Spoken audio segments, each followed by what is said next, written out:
Hasn't been such a resounding success for everyone, but we'll see what they go here for a first pick. It might be for Gimgoon that Renekton in the top lane. Yeah, I mean, it makes sense. Gimgoon at the moment has been struggling in a couple of matchups. However, when he gets a Renekton, is able to play a little bit more of that strong side position. I think that they need him to have a carry performance because Rest on the Gangplank actually had a fairly good game when J-Team were popping off. And I'm going to cut you guys off. Thank you for jumping in, but our casters are going to take over from here. They say that they're tossing. Well, we're definitely going to try to. Yes, we are now here. Thank you very much, Shox. I'm joined by Frosk and Jap, as per usual. They talked through the first set of There we go. Renekton is the first pick here for Fun plus Phoenix, and the Gragas is the next lock-in. Thanks for the handoff, guys. Yep. Well, we were just actually discussing this. I was looking at the bans from J-Team, and while we're very used to seeing Pantheon, Qiyana, and Kayle, there's actually not that high of priority on a Qiyana from FPX comparatively to other teams in the tournament. So I actually find it really curious that J-Team decided now, of all times, to make sure that the Qiyana was taken away. And surely we see the Rise. Yeah, you got to see The fact that Qiyana was banned instead of Rise is a little shocking to me. The fact that there is a Kai'Sa on J-Team with the Xayah ban will be nice for Lil V. And FPX still hasn't gone for the Rise. There it is. But we have the... I shouldn't call it the LPL special because it's now kind of like the global special, but this surely is a staple of the LPL. The Renekton, the Elise, it means that that dive top lane is incoming. It means that Tian will be visiting Gimgoon up there, and you really have to prepare what is Rest going to take to try to survive such a potent and threatening Renekton Elise topside. Well, at the moment, it doesn't look like they're going to pick anything for top lane. It's the Azir locked in for Fofo. So we have jungler, AD carry, and mid laner for J-Team. FPX locking their top side of the map down. Still looking for that bottom side after the second ban phase. Yeah, Fofo going a little bit late game. So the early pressure will be on Fun plus Phoenix to try and make this one work. And I also like the fact that they're continuing with their marksman bans down towards LWX.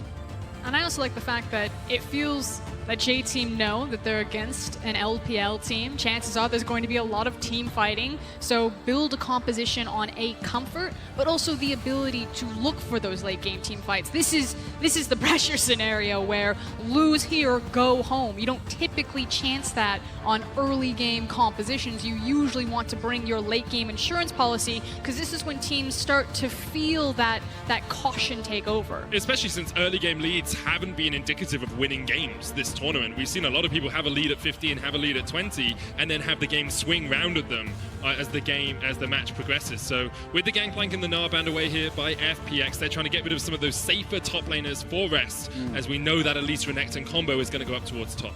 Yeah, even though Gimgoon has played a lot of weak side top lane, you're expecting them to want to play through them here. And the Ornn is a pick we saw used by G2 against Griffin to try and neutralize some of that early Renekton power. So again, J-Team looking to play for the late game. Yeah, and the thing about the Ornn is it's just very difficult to dive. Elise and Renekton get a slow push, a big wave crash comes in, and you have to play it picture perfect to get around that tankiness and CC. Okay, so I know a lot of people at home will be saying Tahm Kench. I don't like Tahm Kench, but I listened to an interview from Frosk about LPL teams and their Tahm Kench Varus bot lanes. And I want you to break down why this could be an aggressive lane for Fun plus Phoenix. Well, because you use the Tahm Kench to dive towers. One of the things is the tools that they have to reset tower aggro through the Devour as well as the Elise E, her ability to repel up there, and that's typically what you see from this composition. This is about Doinby having access to that ultimate. It's about running down to that bot lane for the Tahm Kench and the Varus who control the wave,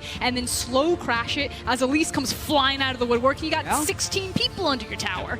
You promised it to us now, Frosk, so if it doesn't happen, we know who to blame. Pyke is the final pick here for J-Team. Yeah, and there's a reason this is only the second Tahm Kench we've seen in Worlds. He is at potentially his weakest point as a pro support, maybe ever. The fact that he can't move that quickly once he devours an ally, can't flash during it, has much less damage, he isn't as good of a duelist. There's a lot of things that have been taken away from him, so he's really just going to have that tower diving ability and that global map stuff. Outside of that, he's fairly limited. And I was going to say, and then on the other side, we did have that Pyke lock in, so the ability for Pyke to just peace out. She says, okay, the lane's getting dove. That doesn't matter. I can cause chaos elsewhere on the map. Team up with this Gragas and try to find some sort of pick. But I look at J-Team's composition and I still feel like even though they have the tools that they could divide and conquer, they still very much want to stay grouped up. One team left for both these teams to prove they belong at Worlds.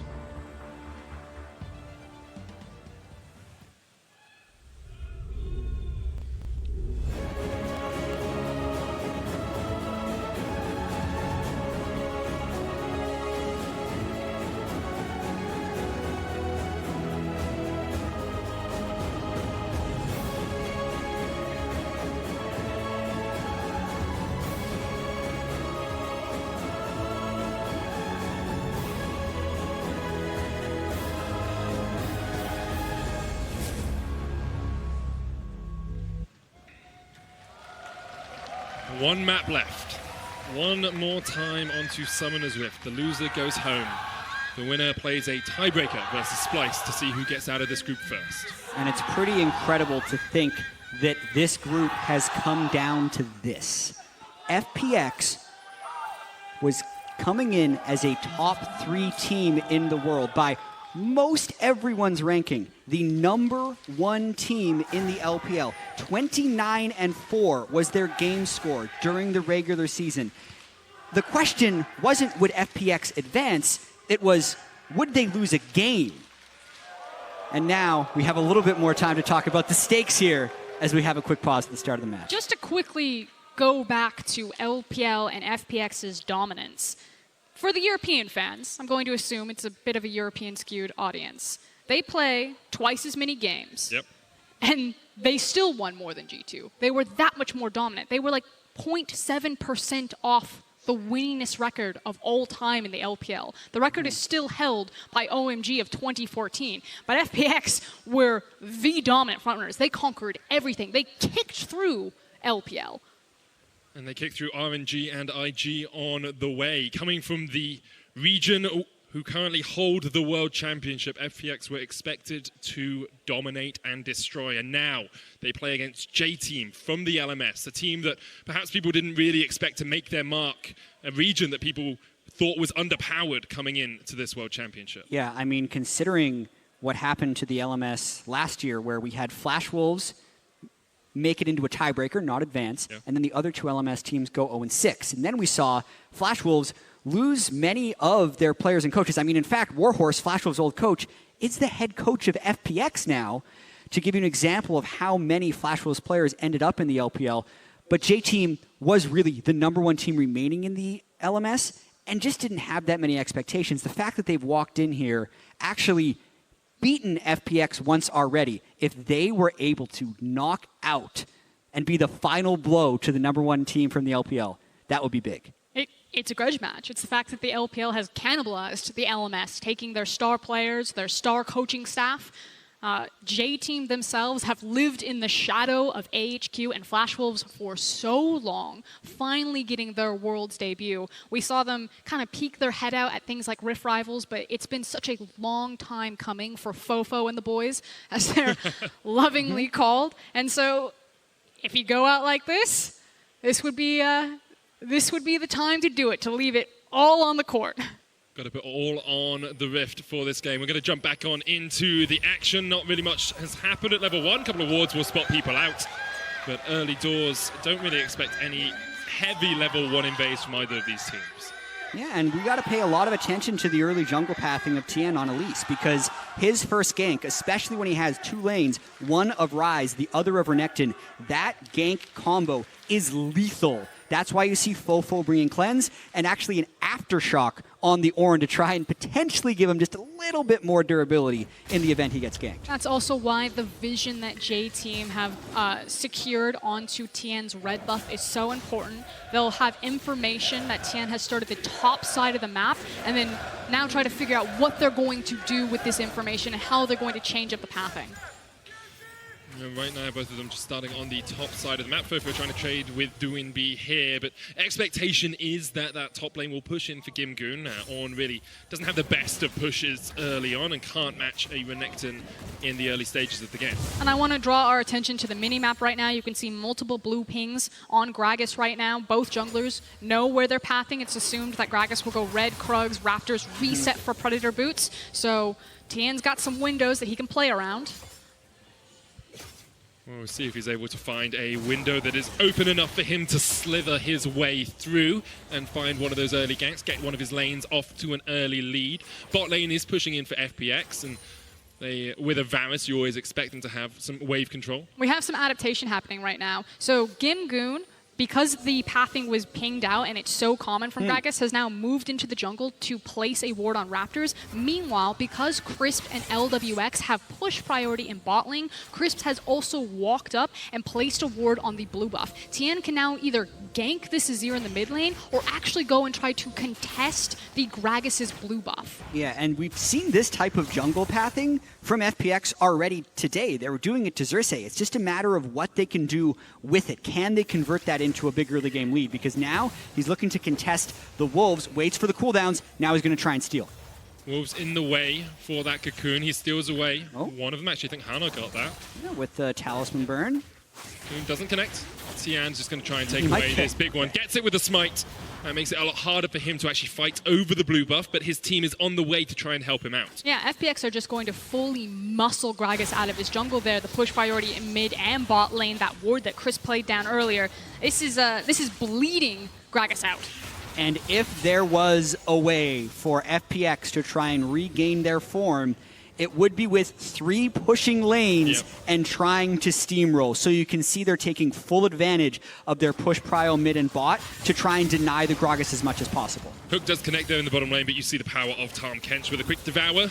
LWX is fine, and now Tian maybe even looking for the gank down towards this bottom lane. These are the dives we talked about. They know Hana has reset. Yes, they see him on a ward, but there's not much J-Team can do. They could potentially teleport the Ornn down if they wanted to try and stop this, but look at how much denial there already is on this bot lane. Hana is on his way, has the Predator. You can see Koala's taking just a little bit of damage. Tian's going to try and get away, but the flash comes in, the repel is up. Can Tian get out of this one? Chris flashes forward for the Devour. Meanwhile, in the top lane, Ornn is beating out Gimgoon in the 1v1. Hana locked up with his Cocoon down towards the bottom side. First Blood comes out, and Gimgoon with a great flash escapes in the top lane. And everywhere else, if you see a Varus and you see a Tahm Kench, you're like, no, it's a defensive bot lane. They're just going to push waves back and forth. Not LPL Tahm Kench. They use it to dive towers. They use it to be hyper-aggressive, and it's just like that. I mean, they might want to just stay here. They know that rest is low, and using his teleport top, so no one can actually come down here to help. Koala lands the hook, gets the aftershock, but you can already see Tian once again with the repel up. Chris will use the thick skin. Tian comes down, and that's 2 plates already taken off this bot lane tower. 2 plates and first blood to Varus. It's a 700 gold lead at 5 minutes for that bottom lane, and it's not like they lost out elsewhere to do it. The whole time, Hana was down there, not getting experience, not getting gold. Gimgoon actually was able to take the top Scuttle Crab because he knew no one had been top. It's also 2 missing flashes and 2 missing TPs on these top laners. So both junglers can now choose to go and attack that top lane. In fact, you can see Tian scuttling his way there now. On his way up towards the top side. Has got his jungle camps there as well if he just wants to clear those out. But as you said, Frost, very easy then to gank and Ornn without his flash. Chris comes up towards mid just to help Doinb push this one out. And you expect, well, Doinb should back and try and get those first completed parts of his items pretty soon. Yeah, and FPX starting this game exactly the way they would have wanted. They didn't come into the game the way they would have wanted, but there is still a chance that FPX can get first in this group. Remember, the winner ends up playing a tiebreaker with Splice to see who ends up at #1. And the loser, their world's run will be over. Small thing that I wanted to point out there, but it didn't actually hurt Doinb. But with Chris walking into his lane and taking, I think, 3 creeps of experience, he actually was behind level 6. Now, he managed to get level 6 off of the final minion, but there could have actually been a very obnoxious window there where Doinb was stuck at level 5 because his support stole his EXP when he was trying to gain priority. So we'll keep our eyes on that if they continue through this tournament and that ends up biting them in the future. At the moment, not really costing them too much. Tian able to use the push pressure they have in this bottom lane to secure the Cloud Drake pretty darn easily. Not going to be spotted out by J-Team at all. And early doors, FPX have total control of this game. Leads in the bottom lane, even in mid, even in top. And with a strong early jungle here from Tian on the Elise. Yeah, ends up burning a lot of his resources in order to secure that Cloud Drake. It is a bit of an investment for later because it lowers his pressure for a potential repeat dive on the flashless Koala, but can understand why he would want to make that call, since that kind of means now the next dive will probably be a 4-man, knowing that Doinby is level 6. Yeah, and he'll have his teleport back available for him, which is why I think that it's fine to invest those resources, like you're saying, into that Cloud Drake, because you are just kind of waiting on more key cooldowns, the 2 TPs on your solo lanes before FPX feel confident to pull the trigger again, because they're just flat out winning down here. Yeah, the thing is right now, how often do FPX need to actually pull the trigger? They can just put the threat in, and you're then getting probably another plate in this bottom, maybe even 2. Tian, as he puts the control ward in here, you'll see J-Team, Koala, and Lil V really have to back away and respect the fact that a dive could come in. Yeah, even just placing the control ward and leaving immediately just sucks everyone on J-Team down, because they say, we can't just let them keep diving us, surely. 3 plates already gone in 8 minutes, and here he is just pushing through. Fofo showed in mid. Tien then went into the triangle brush. And Crisp and LWX are pushing seen this very before. well. We have Hana on his way, trying to protect the tower.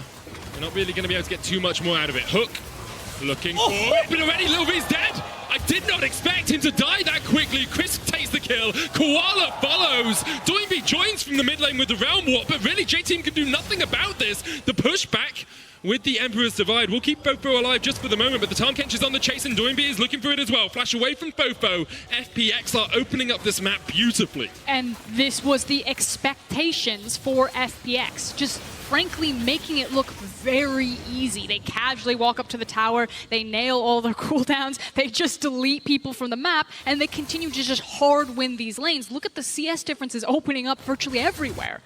Look at that jungle CS difference. Blade of the Ruined King completed at 9 minutes for LWX. I mean, there's a chance he could get 9 or 10 plates himself. They're actually going back down bottom lane, clearly wanting to repeat these dives, but if they get another dive and another 2 plates, they'll still have enough time to go get top. He could definitely run away with this game, as he did so many games in the LPL. So consistently a key carry for this team. Rift Herald still 30 seconds away from spawning as well, so maybe even looking to take that tower before the Rift Herald spawns, then go up towards the top side, try and take that objective and open up more plates for themselves. It's a 3,000 gold lead for FPX coming up towards the 10-minute mark. And they are looking very in control of this game. Rest trying to trade onto Gimgoon, but really isn't going to be able to do too much to force the Renekton out of the lane. It's actually going to be very scary for J-Team to try to engage on either side lane, top or bottom, because Doinby's flash is now, or excuse me, his teleport is now up and available. It's certain that J-Team were keeping track of that, because now Ryze, not only with his Realm Warp, but also with his TP, can just throw a wrench in all of those plans. Yeah, almost all of the gold lead for FPX is concentrated on jungle bot support. So even though Tien is top lane, kind of collecting experience right here, I would wonder how quickly he's going to get down to the bottom side, as he did with the Cloud Drake, where he kind of just spent his advantage on securing the objective. That's what it looks like he's doing with this Rift Herald, knowing the Dragon is still down for another minute and a half. They have pressure in the bot lane so heavily that is kind of making sure Hana has to be down there. Look, Gragas just is afraid of where Tien could be, so he's using this pressure to just basically take a free Rift Herald. Doinby doing the same there, using his teleport to get to mid to make sure they could push the lane out, so they couldn't have a quick rotation. Hana coming in here, good explosive cast, LWX able to dodge away from it, but he gets the Streamer shuffle, and Koala's already killed LWX. Doinby's going to open up from the side, Crisp flashes away, but J-Team find a fight. Yeah, find the mistake of LWX in his positioning, just because Tien, like you said, cross map, taking the Rift Herald, so they still trade across map in terms of objective, but that was a misposition by LWX. Yeah, I think that's a very big mistake. They shouldn't be attempting to get river control when their jungler is taking the Rift Herald. So they're going to get plates out of the mid lane, but a lot of LWX's advantage was handed back there. I mean, but they might even just take the whole tower here. They have such a lead already. Yeah, like they could have done this regardless of whether or not they went for the river. I totally agree with you there, Jat. An unforced error by Fun plus Phoenix, but they're so far ahead that perhaps it won't matter in the state of the game. 4,000 gold up 11 minutes into this match. They are in dominant fashion. And having the mid lane tower kicked in like this makes it that much easier for Doinby to threaten bot side dives. There's some wildness happening right now. Yeah, I think the thing with LPL teams especially is sometimes they thrive in the wildness. Like having a few of these skirmishes, having a few mispositioned fights can be just their style generally. It's what China has always been known for. Dodge away there by LWX towards the bottom lane, and this is going to be the second Cloud Drake as well for Fun plus Phoenix. So they might get, well, they'll probably get the tower and get the Drake at the same time without really sacrificing too much. Yeah, this will be 10 plates just between mid and bot lane. Top lane still completely full, so probably not going to get more than that, but just really extending their lead. But again, perhaps an unforced error. Tian's just overstepped now. The teleport's coming in, but perhaps that's a little bit too late because all 5 members of J-Team are here. Chris stepping forward, Gimgoon pops the dominance, the Realm Warp coming in as well, and look at the damage from the Renekton on the back line. Here comes Doinby, LWX outside, Lovi able to dodge away. Hana is the first to fall. Doinby rattling out the spells as now Fofo's forced down towards the bottom side of the fight. He uses the Emperor's Divide, but all he does is push FPX across the wall, and now Koala's going to try and dodge away. Doinby looking for the damage, can't quite land it. The hook connects onto Chris, but then he dives in, he goes gold, and Doinby takes the kill onto Koala, and FPX come out on top in the fight. Great bait by Koala, and that's one of those jungle invades where you're just asking the other team to fight you. Because you're 2v5 at the start of that. J-Team should try and fight that in most situations, but they are at such a large deficit. Like, you're thinking, what is this Elise thinking? There's a control word in this brush, there's no blue, he dies. But then all 5 of J-Team are there, and because Doinby, Gimgoon, and LWX have such giant packs of gold, they win. Oh, imagine being Little V in this game. And like, who can you lane into? remember, this is an elimination game as well. Yeah. J-Team would be a win away from making the quarterfinals again for the LMS, but they have been absolutely decimated by FPX's 3 winning lanes and ability to push the tempo. And it doesn't get better for J-Team for a very long time with the tools that they have on their comp. This is a extremely dire circumstance and dire situation. We kind of talked about it briefly in Champion Select, that you have this Pyke here, and yeah, he can kind of piece out and try to attack side lanes, use that mobility, use that damage that comes into his kit, but who does he really team up with? He's got an Azir, who's frankly kind of hard to move around. He's got the Kai'Sa, who is frankly terrified for her life, or he has an Ornn, who's a tank. And he dies so quickly that he's gone for a no magic mantle as his first part of an item here on the Pyke, not even going up towards that Duskblade first off. FPX, 7,000 gold in the lead at the 14.5 minute mark. You've got Blade of the Ruin King and Zeal complete on LWX. The Spear of Sojourn already there for Gimgoon. And Doinby has got both of those stacking items, Catalyst of Aeons and the Tear complete on the Rise. And FPX has accelerated this game so much, I watch them walk through River and think, ooh, I wonder if they take Baron. And then I realize we have to wait 5 minutes until it actually spawns. This is a 7,000 gold lead. A mountain will spawn before that happens, so this is the type of game that FPX is going to hope to win before 25 minutes. I'm going to say this very loosely. They'll probably take Baron. Like, spoiler alert, but I have a feeling FPX will get the Baron as soon as it spawns. It's definitely possible, unless they've closed out the game before them. J-Team will be hoping that is not the case. As you said, Jat, so they're playing for their tournament lives here, but yeah, it's just difficult to see them coming back when when FPX is so far ahead this early in the game with a comp that scales relatively well as well. Yeah, and FPX is going to want to do everything they can to end this game quickly because they have Splice up next. The winner of this game will face Splice to see who gets the #1 seed in this group. We know Splice is already 3-0. We know FPX has looked inconsistent. So getting back to the fundamental things that made FPX win the LPL is what they're trying to do in this game. They're kind of just asking J-Team to come and try and defend this tower in the top lane. Will be the third to fall for Fun plus Phoenix. 3-0 so far. 7-2 on the scoreboard and an 8,000 gold lead at the 16-minute mark. I will say this of J-Team's composition because they have so much wave clear built in with a single pick like Azir. It is decently easy for them to stall out the game as long as FPX don't attack multiple lanes and try to tear this Azir around. Now, That said, it's actually really easy for FPX to attack multiple lanes with those semi-global ultimates in the Realm Warp and the Abyssal Voyage. So J-Team have tools to stall, but FPX also have tools to run them over with. I did get a confirmation from our stats guys. If FPX win in 39 minutes, 16 seconds or less, they get side selection for the tiebreaker game. That's very important because we talked about this earlier. Splice have been banning Kale from both blue and red side, which can really hamper them in drafts. And you can see what happens when FPX gets some of these signature champions like the Rise. Yeah, I mean, if we're going to get a bit of ahead of ourselves because it looks like FPX is crushing this game if they don't make a big mistake. But the fact that when these two teams have played each other, just having access to a first pick Xayah is so huge. Or even if they trade Xayah, but it gets Doinby Rise. Because if it's the double Kale ban for Splice on red side, Kale Pantheon, they don't have enough left to actually deny FPX their bread and butter. Will be very interesting if we get there. Definitely will. J-Team trying to try and stop it right now as Hana jumps in onto Tian, but Tian does still have the repel, I believe, and can go towards the blast. Oh, he wasn't close enough. But here comes the TP. Kimgu's going to flash in. Straight into the middle wall, and Koala is just deleted. And here comes the Ornhorn. Rest trying to do what he can, but Doinby is on the back line now. Hana is shut down. Oh, sorry, that's Kimgu going down, but Hana will fall as well. J-Team trying to flash out of the back of the pit, but Tian is there waiting with open arms. Rest trying to run away, dodges away from the cocoon. The Tahm Kench Abyssal Voyage is going to chase them in, and that's another kill to Tian. FPX are cleaning this one up. All 5 of J-Team fall in exchange for just 1 of Fun Plus Phoenix. And that's how it's done? As Tian just gets cornered in the Drake pit, but again, it just leads to a total just massacre of the team right there. So you could see how far ahead Gimgoon is and how willing he was to jump in there to burst and how far behind J-Team are. That's now an over 10,000 gold deficit before 20. And they got the dragon. Of course they did.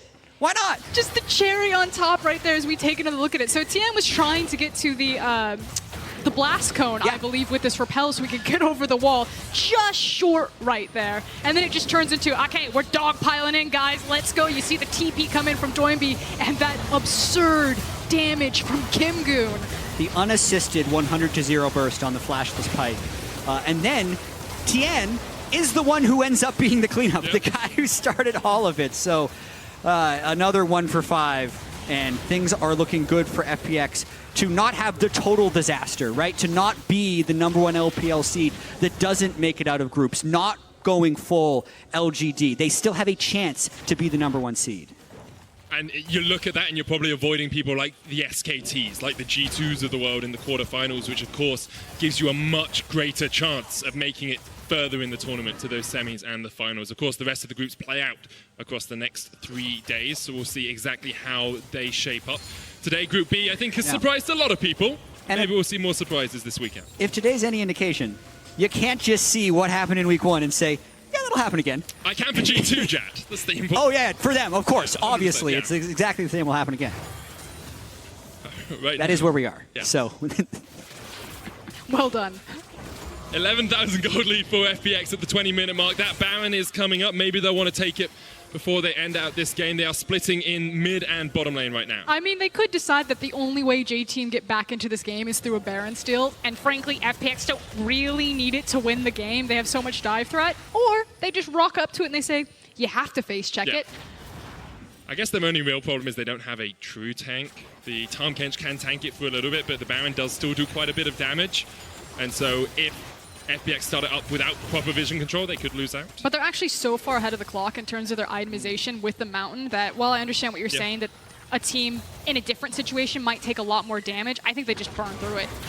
Makes sense. Here comes the Realm War behind them. Hana trying to get onto that front line, but already he is down. Doinby going in for Koala, gets stunned up with the Phantom Undertow, but now FPX will turn their attentions towards that back. Yeah, that'll probably do it. They got rid of the J-Team Control Word, they got rid of the J-Team Smite. It is technically possible to steal it with something, but as long as Tien has his executes down, he can take it. Not to mention, they don't need everyone. We know Gimgoon and Doinby can just fight the rest of them. Yeah, right now, that's exactly what they're doing. The Baron goes down, Gimgoo's gonna kill both. Just 2v5 them. FPX are too strong. J-Team, you tried your hardest, but FPX are not getting knocked out today. They will take the Baron and look towards breaking open this game. They have so much gold. Yeah, 16,000 gold ahead. I'm just taking this in a little bit. This is the fastest game. We've had some stomps. We got SKT over We've had 24-minute games, I mean, think, this- so far. G2 against HKA, I think, was pretty quick. This feels like it was over on the initial tower dive. Yeah, but it's the fact that they've accelerated so quickly. It is so hard now to really assess the strength of FPX going into their next game against Splice. Splice undefeated on the day. FPX lost to Splice, but their performance in this game, I think a lot of it does have to do with the fact that they were able to get winning champions in all 3 lanes, and then also a great turret diving jungler. That is something that Splice cannot let happen in their tiebreaker game for first. But FPX really just, this is like the new textbook. The textbook League of Legends is to do it much slower. This is the FPX The Spark textbook. Notes. Yeah, the FPX textbook is, okay, so 3 people take Baron, the other 2 fight the rest of them. You never write that in a how to close out games in League of Legends textbook, but it's what FPX is doing. It's brutal to watch. It feels like the beast, to quote Azael, really has awoken with this FPX. It's now kind of the level of consistency. I do want to point out, kind of in those last replays, LWX still hasn't had the best positioning despite being 6-1-7. It really has been on-point devours from Crisp to keep him safe. Doinby's going to clear out this top lane. The rest of his team are in mid, and Fun plus Phoenix are truly arisen from perhaps the ashes of their first few games performances here. Challenging Splice for that #1 spot. Doinby's pushing in top still as the minions are on the tower. The Predators not going to be able to find an engage, and J-Team starting to lose their base. Here comes the call of the Forge God from Rest. Last chance saloon, you have to feel. Only hits 1. They've landed onto Chris. But look at how tanky he is. Serena Shuffle comes out. Already Fofo's down. And the dive onto the backline from Gingoon is massive. LWX is dominating. There's 3. There's 4. Give him 1 more. Gingoon's on the chase. Hunter's trying to run away from this. But he is running away from his base. He is running away from the game. And FPX are looking to close it out. Yeah, and that is all she wrote right there. FPX have steamrolled this game from minute 1 with those tower dives. They have kicked through the door, and they are taking the Nexus. In dominant fashion, FPX prove they are here to party. The LPL's #1 seed will be playing in the quarterfinals.